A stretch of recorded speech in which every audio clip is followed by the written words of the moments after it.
जय गुरु जी, शुक्राना गुरु जी। जय गुरु जी संगत जी। आइए संगत जी, आज हम जानेंगे कि कैसे हमारे गुरु जी महाराज अलग अलग तरीक़ों से हमें ब्लेस करते हैं, हमें हर एक मुसीबत से, प्रॉब्लम से बचाते हैं। जय गुरु जी। आगे बढ़ने से पहले आप अपने चैनल गुरुजी सत्संग वर्ल्ड को सब्सक्राइब कर लीजिए ताकि आपको ऐसे वीडियोस, ऐसे सत्संग, ऐसे गुरुजी के प्यारे प्यारे चमत्कार रोज़ रोज़ सुनने को मिले। और संगत जी, इन ब्लेसिंग्स को, इन सत्संग को अपने दोस्तों के साथ, अपने गुरु परिवार के साथ शेयर कीजिए ताकि वो भी जल्द से जल्द हमारे गुरुजी महाराज से जुड़ सके, उनकी ब्लेसिंग्स को पा सके। जय गुरु जी। और हाँ संगत जी, आप में से कोई भी संगत अपना सत्संग हमारे साथ शेयर करना चाहते हो, अपने गुरु जी का शुक्राना अदा करना चाहते हो या अपने दोस्तों के साथ शेयर करना चाहते हो, तो नीचे दिए गए ईमेल आईडी या फिर व्हाट्सएप नंबर पर आप हमें मैसेज कीजिए। आपका सत्संग भी बहुत जल्द ही शेयर किया जाएगा। जय गुरु जी, शुक्राना गुरु जी। आज का पहला सत्संग है प्रीति झांसी का। मैं बड़े मंदिर 2008 की दिवाली के टाइम अपनी माँ के साथ गई। मेरे माता पिता जुलाई 2007 से गुरुजी से जुड़े हुए थे। जब मैं पहली बार गई और बैठी सत्संग सुन रही थी तो मुझे एक अवास्तविक सा एहसास हुआ, जिसमें हर अलग अलग तरह की चीज़ें जिनका अस्तित्व ख़त्म हो गया हो। मंदिर जैसे एक खालीपन के बीच तैर रहा था और अन्य सब मिथ्या था, यानी सब एक झूठ था, सब कुछ एक भुलेखा था। इस एक्सपीरियंस से मेरे अंदर कुछ जागा। बचपन से मुझे पढ़ने का बहुत शौक था, साइंस की तरफ झुकाव था, तर्क शास्त्र में विश्वास था और धर्म के सिद्धांतों पर मैं सवाल उठाती थी। उस दिन मंदिर में बैठे हुए मेरे सारे डाउट्स जो थे वो हवा हो गए, यानी गायब हो गए और मेरे अंदर एक नया विश्वास जागा। जनवरी 2009 में एक रात मैंने सपना देखा जिसमें मैं बड़े मंदिर में बैठी हुई थी और एक संगत मुझे अपनी प्रॉब्लम के बारे में बता रहे थे जिसका वो सामना कर रहे थे। जब मैंने ऊपर देखा तो पाया कि गुरुजी, जो कि बड़ी तस्वीर है उनकी, उसने दूसरा स्वरूप ले लिया था। एक और उनकी तस्वीर नज़र आ रही थी और सीधी और गुरुजी स्वयं थे, वास्तविकता में बैठे हुए और गौर से सुनते हुए अपनी संगत को। गुरुजी ये बतला रहे थे कि जब संगत होती है तो मंदिर में वो भी मौजूद होते हैं और सबकी परेशानियां जानते हैं। सुबह उठकर जब मैंने टीवी देखा तो मुझे पता चला कि जिस कंपनी में मैं काम कर रही थी वो फाइनेंशियल प्रॉब्लम में थी और इन फ्यूचर जो फ्यूचर था उसका वो बहुत ही अनसर्टेन लग रहा था। मेरा दिल डूबा जा रहा था। मैं उस कंपनी में अच्छे से टिकी हुई थी और मैं अपने हिसाब से काम कर सकती थी, जिसकी मुझे ज़रूरत थी अपने छोटों बच्चों के साथ। इसके जैसी और नौकरी मिल पाना बहुत ही मुश्किल था। पहले तो मुझे बहुत धक्का लगा, पर फिर मुझे समझ आया कि क्यों एक रात पहले गुरुजी ने मुझे दर्शन दिए थे। उन्हें पता था कि जब ये समाचार सुबह मुझे मिलेगा तो इससे मुझे बहुत बड़ा सदमा पहुंचेगा। उन्होंने मुझे पहले ही आश्वासन दे दिया कि वो मेरी और बाकी सारी प्रॉब्लम्स के बारे में जानते हैं और सब कुछ उनकी देखरेख में हो रहा था। क्योंकि उन दिनों मुझे कम काम था, मैं गुड़गांव अपने माता पिता के पास नैतिक सहारे के लिए आई और हम हर हफ्ते बड़े मंदिर जाते। पुणे जाते समय मुझे अनुभूति हुई कि गुरुजी चाहते थे कि मैं गुड़गांव में रहूं और वो मुझे यहीं बुला लेंगे। अगले दिन मेरी कंपनी ने मुझे इन्फॉर्म किया कि मैं नई नौकरी ढूंढना शुरू कर दूं।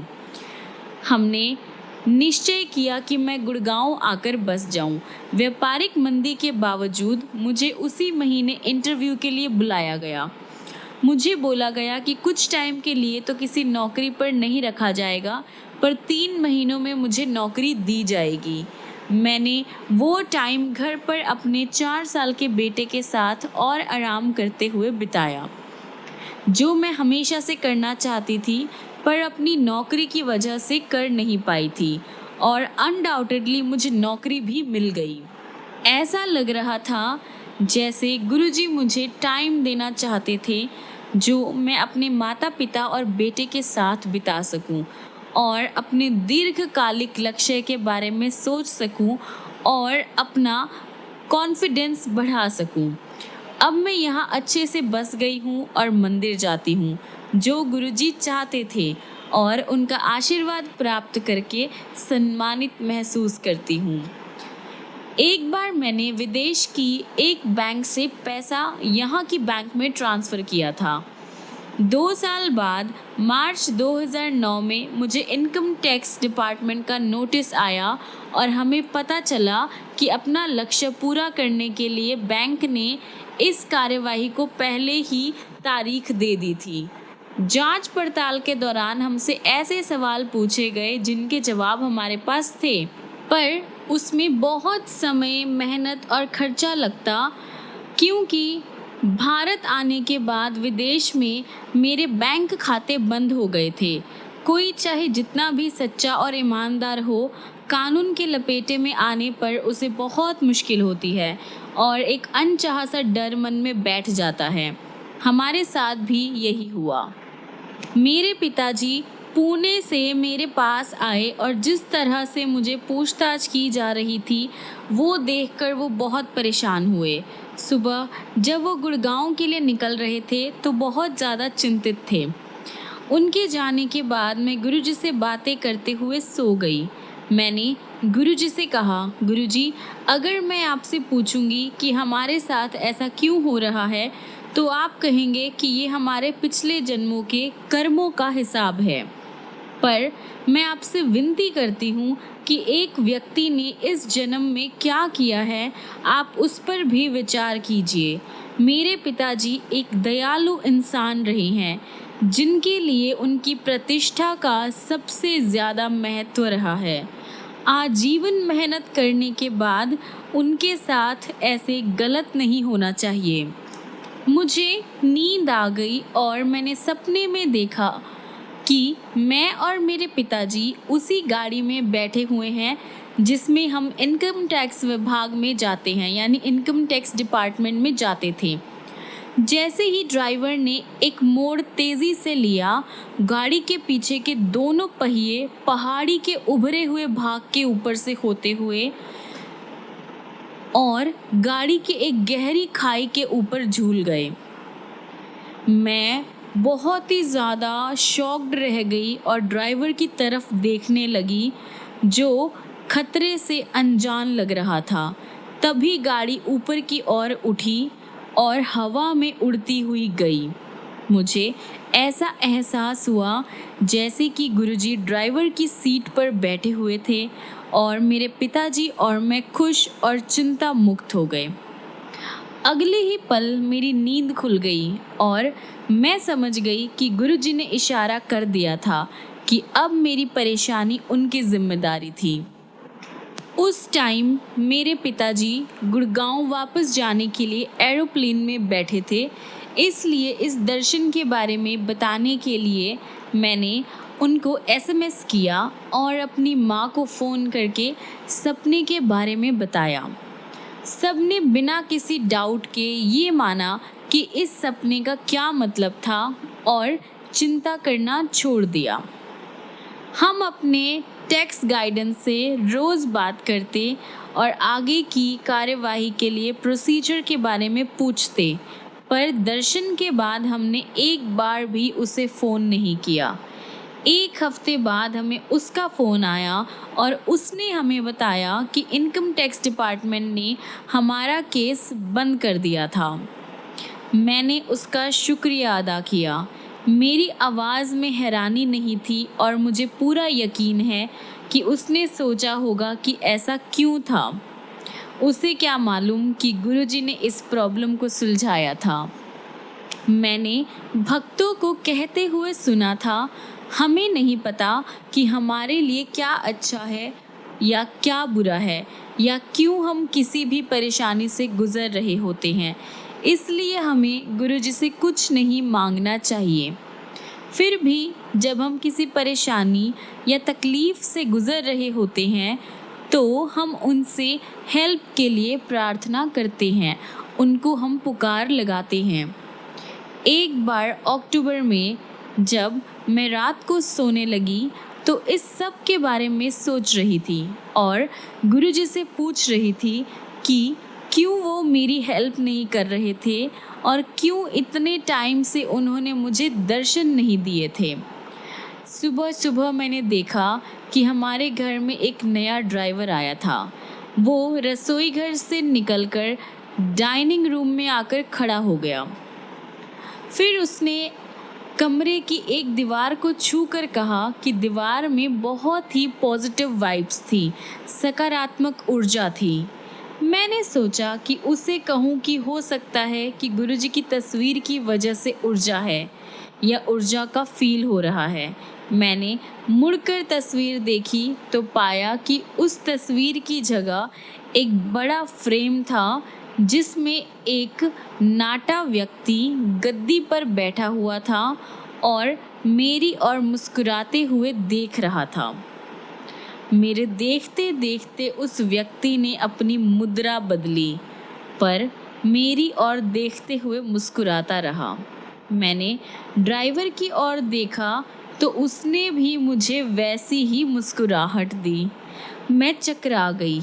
उस ड्राइवर की मुस्कान गुरुजी की तरह थी पर दोनों गुरुजी से बिल्कुल अलग दिख रहे थे।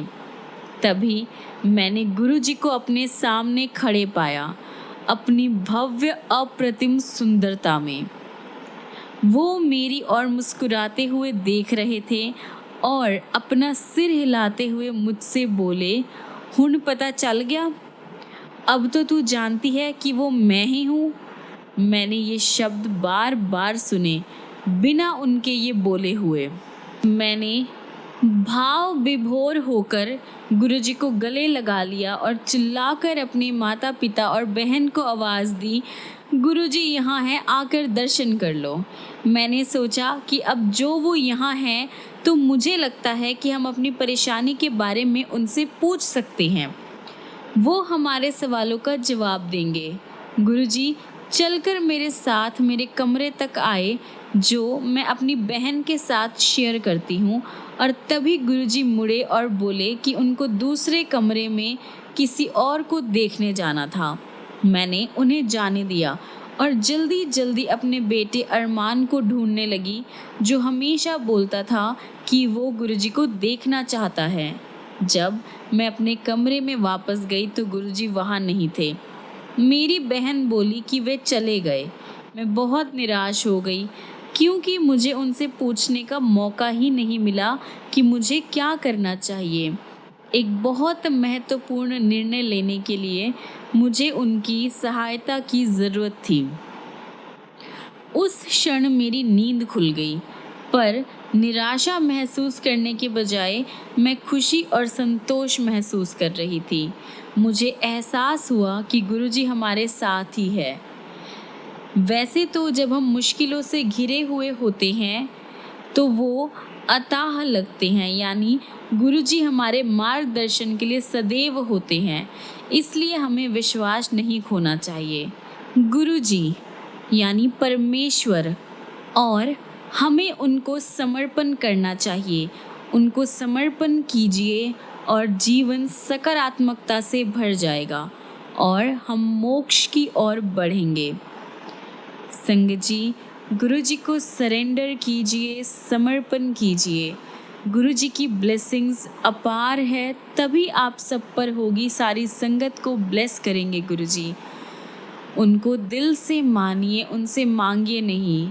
देखिए गुरुजी ने कैसे मेरी छोटी छोटी विशेस को सेकंड्स में पूरा किया है। मैं अभी सोच रही हूँ और अगले ही पल वो पूरा हो गया है। गुरुजी आपका बहुत बहुत शुक्राना है मुझे इतना ब्लेस करने के लिए, मेरी फैमिली को ब्लेस करने के लिए, मेरी लाइफ को ब्लेस करने के लिए बहुत बहुत बहुत शुक्राना है गुरुजी महाराज। आपका जितना शुक्राना किया जाए उतना कम है। संगत जी, अब मैं अपना सत्संग यहीं पर विराम करती हूँ और आशा करती हूँ कि आपको भी गुरु जी की ब्लेसिंग्स मिले और आप गुरु जी को दिल से प्यार करें। जय गुरु जी, शुक्राना गुरु जी। अगला सत्संग हम सुनेंगे प्रमीला मेहता का। दिल्ली के एक फेमस हॉस्पिटल में सर्जरी करवाने के बाद श्रीमती प्रमीला मेहता अपने जीवन के लिए जूझ रही थी। वह 1995 से हाई ब्लड प्रेशर से परेशान थी। जुलाई 2000 में उनका ऑपरेशन हुआ। डॉक्टर्स ने सर्जरी करते हुए उनके हाई ब्लड प्रेशर की वेट करी। सर्जरी के बाद उनका ब्लड प्रेशर जो था वो बढ़ गया था, बढ़कर वो 180-120 हो गया और 2 वीक तक उसी लेवल पर रहा। और इतना हाई ब्लड प्रेशर होने की वजह से उनके जो गुर्दे थे वो ख़राब हो गए थे और उसका कोई भी ट्रीटमेंट नहीं था। उनका क्रिएटिनिन का जो रिज़ल्ट था वो 1.8 पहुंच गया था, जो नॉर्मल इंसान के लिए बहुत ही हाई माना जाता है। प्रमिला ने ठीक होने के लिए सर्जरी करवाई थी, लेकिन उसके बाद तो उनकी जान कोई बन आई। शरीर के गंदे खून को ठीक करने के लिए गुर्दों ने काम करना बंद कर दिया था। प्रमिला कई डॉक्टर्स के पास गई। उनका इलाज बेंगलोर, दिल्ली के एम्स और नोएडा के कैलाश हॉस्पिटल में हुआ, लेकिन कहीं भी उन्हें बेनिफिट नहीं मिला। उन्होंने आयुर्वेदिक, होम्योपैथी और एक्यूपंक्चर जो भी प्रोसेस होता है उन सब से ट्रीटमेंट करवाया, पर कुछ भी सफल नहीं रहा। डॉक्टर्स ने कहा कि गुर्दों का ट्रांसप्लांट ही अब एंड सल्यूशन है। समस्या गंभीर होने के 5 साल तक उनकी एक कोवर्कर ने गुरुजी के बारे में बताया। उन्हें अप्रैल 2005 में बताया गया था, लेकिन उनको गुरुजी के दर्शन का अवसर 21 जुलाई 2004 को ही मिला। गुरुजी ने उनके आने के लिए संभवतः वही दिन निश्चित किया होगा। उस दिन गुरु पूर्णिमा थी। गुरुजी ने उन्हें एक तांबे का लोटा लाने को कहा, जिसे उन्होंने अभिमंत्रित किया। वो रोज़ उसका जल पीती थी। जुलाई 2005 से दिसंबर 2005 तक वो गुरुजी के दर्शन के लिए चारों दिन थर्सडे से लेकर संडे तक आती थी। उस लोटे का जल पीने के बाद कुछ दिन बाद ही उन्होंने देखा कि उनकी स्किन जो बूढ़ों जैसे दिखने लगी थी, विशेषकर गर्दन के आसपास, उसमें सुधार आने लगा। एक दिन जब वो गुरुजी के पास बैठी थी, उन्होंने गुरुजी से कहा कि उनके शरीर में ब्लड ही नहीं है और वो हमेशा दुखी रहती है। गुरुजी ये सुनकर मुस्कुराए पर कुछ नहीं बोले। 13 दिसंबर सुबह 5 बजे वो अचानक उठी तो उन्हें अपनी नाक कुछ चिपचिपी सी लगी। उन्होंने बत्ती जलाए बिना ही अपने नाक अपने रात वाले कपड़ों से पोंछ लिए। थोड़ी देर बाद उन्हें लगा कि वो फिर भी बह रही है। उन्होंने बत्ती जलाई और अपने नाक से खून निकलते हुए देखकर बहुत ही ज़्यादा आश्चर्यचकित हुई। एक रुमाल शीघ्र ही खून से भर गया। उन्होंने अपने बेटे को जगाया और वो दोनों कैलाश हॉस्पिटल भागे। डॉक्टर्स ने ब्लड रोकने का बहुत ही ट्राई किया, लेकिन उसके न रुकने के कारण उन्होंने प्रविष्ट कर लिया।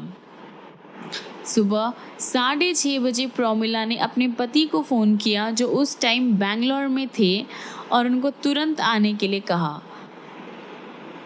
हॉस्पिटल में रहते हुए उनके पास गुरुजी का स्वरूप था।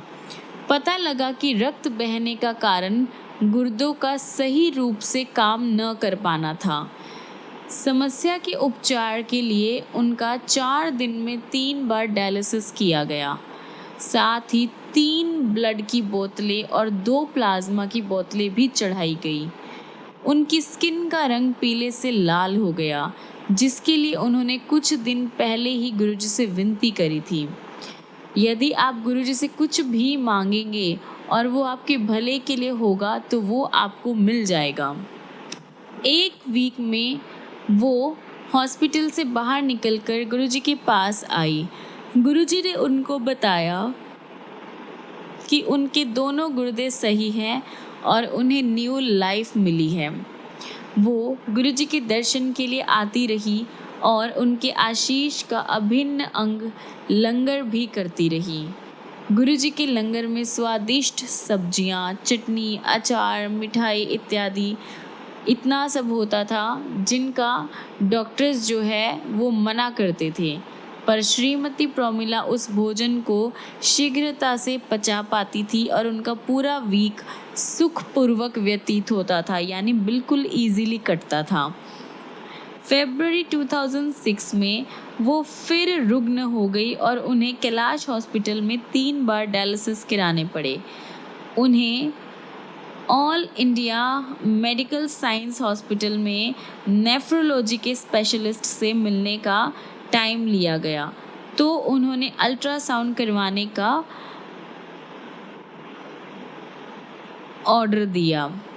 उनके अनुसार यदि उनके गुर्दे का आकार अगस्त 2003 के समान हुआ तो मेडिसिन्स का सेवन करती रहेंगे, अन्यथा उसके घटे हुए होने पर ट्रांसप्लांट कराना बहुत ज़रूरी है। श्रीमती मेहता ने एक स्थानीय प्रयोगशाला से एग्जामिनेशन करवाया तो गुर्दों का आकार कम निकला। उन्होंने गुरुजी के पास आकर उनके आशीष की कामना करी, ये जानते हुए भी कि डॉक्टर्स ने अब ट्रांसप्लांट ही अंतिम उपचार सुझाया है। गुरुजी ने उन्हें फिर से आशीर्वाद दिया। अगले सोमवार को प्रोमिला ने उसी प्रयोगशाला से अपना एग्जामिनेशन करवाया जिसने अगस्त 2003 में किया था। चमत्कार से वो वही आकार पाया गया जो 2003 में था, अतः अब प्रत्यारोपण का प्रश्न ही नहीं था, यानी अब ट्रीटमेंट का सवाल ही नहीं था। हॉस्पिटल में रहते हुए उन्होंने गुरुजी के स्वरूप के आगे अन्य रोगियों को भी दिए, वो भी शीघ्र ही ठीक होकर बाहर आ गए। प्रोमिला के ठीक होने पर गुरुजी ने उन्हें वीक में एक बार दर्शन के लिए आने को कहा। गुरुजी के पास हर दर्शन अति निराला अनुभव होता है, लेकिन गुरुजी नए भक्तों को भी समय देना चाहते थे। वीक में एक दर्शन भी उनको प्रफुल्लित कर देता है। वो कहती है कि उस एक दर्शन और लंगर से भी उनमें पूरे वीक के लिए शुक्राना गुरुजी महाराज, इतना ब्लेस करने के लिए, नई लाइफ ब्लेस करने के लिए, न्यू हेल्थ ब्लेस करने के लिए आपका बहुत बहुत शुक्राना है। संगत जी, अब मैं अपना सत्संग यहीं पर विराम करती हूँ और कोई भूल चूक हो गई हो तो मुझे माफ़ कीजिएगा और मैं अपने गुरुजी का शुक्राना करती हूँ। जय गुरुजी, शुक्राना गुरुजी। अगला सत्संग हम सुनेंगे भावेश पांडे का। वो अपना सत्संग कुछ इस तरह से शुरू करते हैं, हम हैं क्योंकि वे हैं।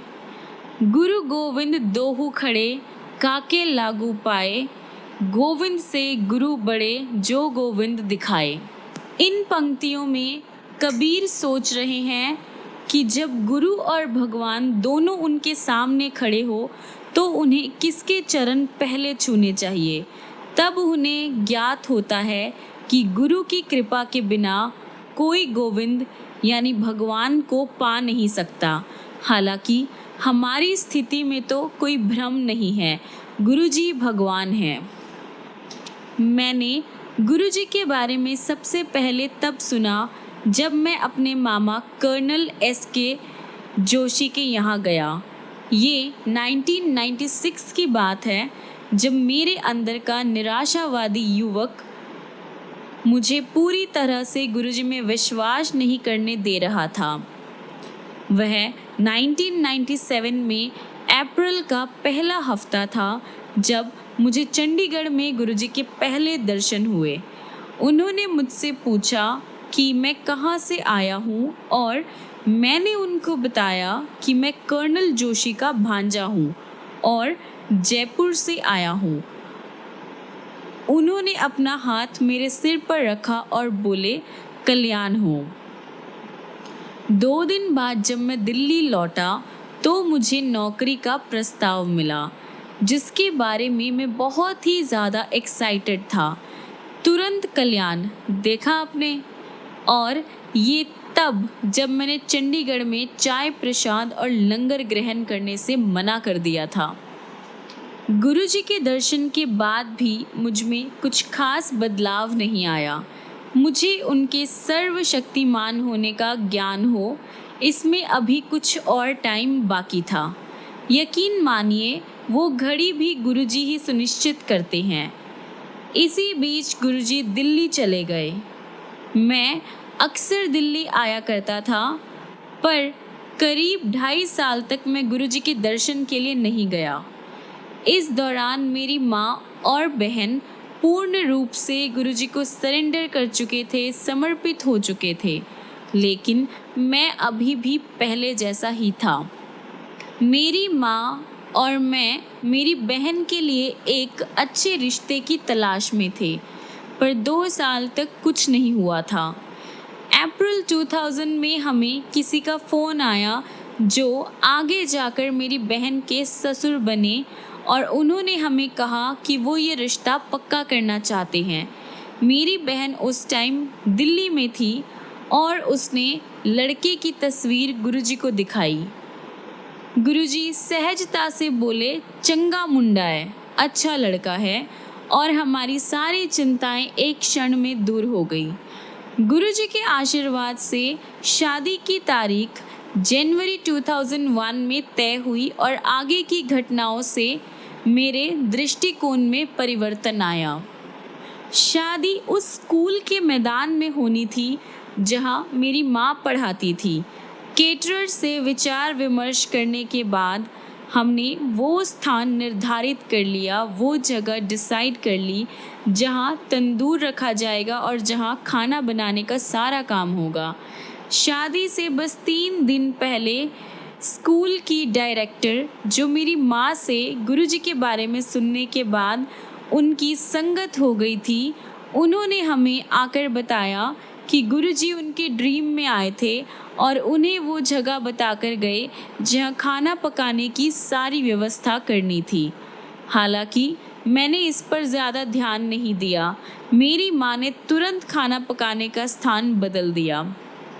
शादी बहुत अच्छे से हो गई और आज भी 6 साल बाद लोग कहते हैं कि उन्होंने कभी किसी शादी पर इससे ज़्यादा स्वादिष्ट भोजन नहीं किया है।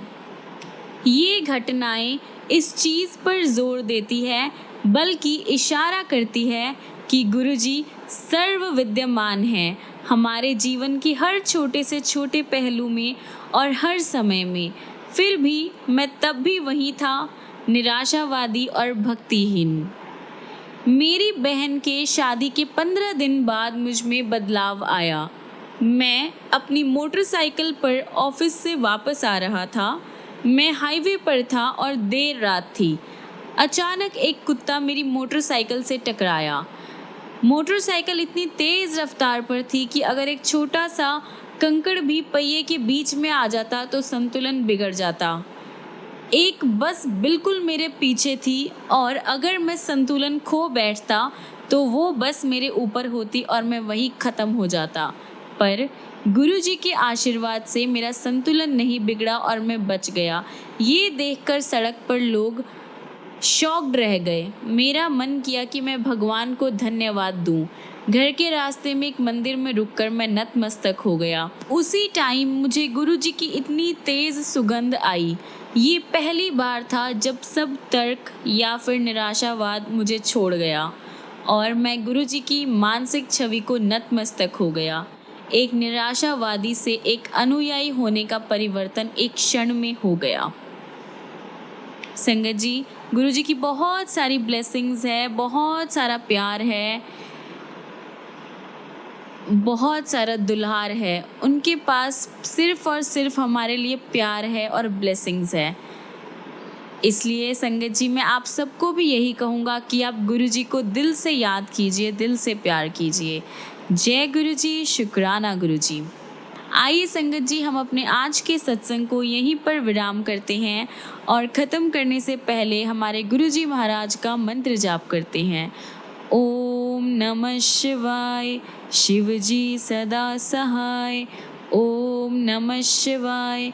गुरु जी सदा सहाय। ओम नमः शिवाय। शिव जी सदा सहाय। ओम नमः शिवाय। गुरु जी सदा सहाय। ओम नमः शिवाय। शिव जी सदा सहाय। ओम नमः शिवाय। गुरु जी सदा सहाय। जय गुरु जी। शुक्राना गुरु जी। संगत जी, मिलते हैं अगली वीडियो में अगले ऐसे बहुत सारे गुरु जी के चमत्कार लेकर, बहुत सारे प्यारे प्यारे सत्संग लेकर और ढेर सारी गुरु जी की ब्लेसिंग्स लेकर। तब तक के लिए गुरु जी आपको ऐसे ही ब्लेस करते रहे, ढेर सारा प्यार करे, बहुत सारी खुशियाँ दे। जय गुरु जी। शुक्राना गुरु जी। जय गुरु जी संगत जी।